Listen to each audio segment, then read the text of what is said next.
Hey, it's Mountain Man coming at you. If you could hear the generator running, this right here is your pole rope.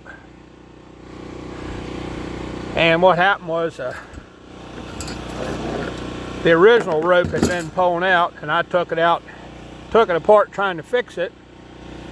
And of course, that thing come out, which is common. So years ago, I didn't have a problem putting one of them back together, especially when my hands worked okay.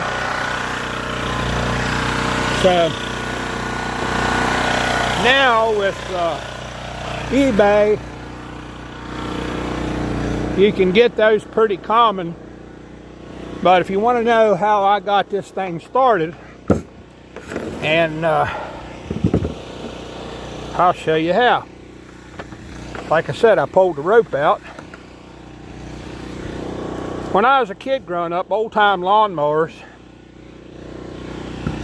this is how we made pole ropes for old-time lawnmowers. On the crank mechanism, which this thing goes into right here,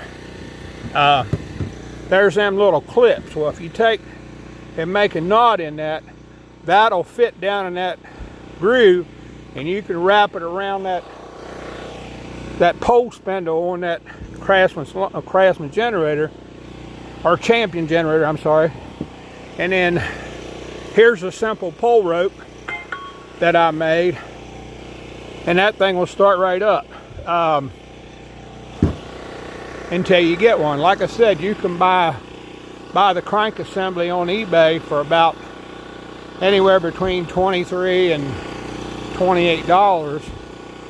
So before I invested the money in that generator I just picked up, I wanted to make sure it would run. So for $23, I'm going to have me a generator. So I just want you to know, if you're at camp and get in a situation like this, you can make one of these with a piece of little rope and a stick. That's all you need. Just wrap it around that spindle and lock it in that notch and give her a pull. She'll start right up. Thank you. Have a great day.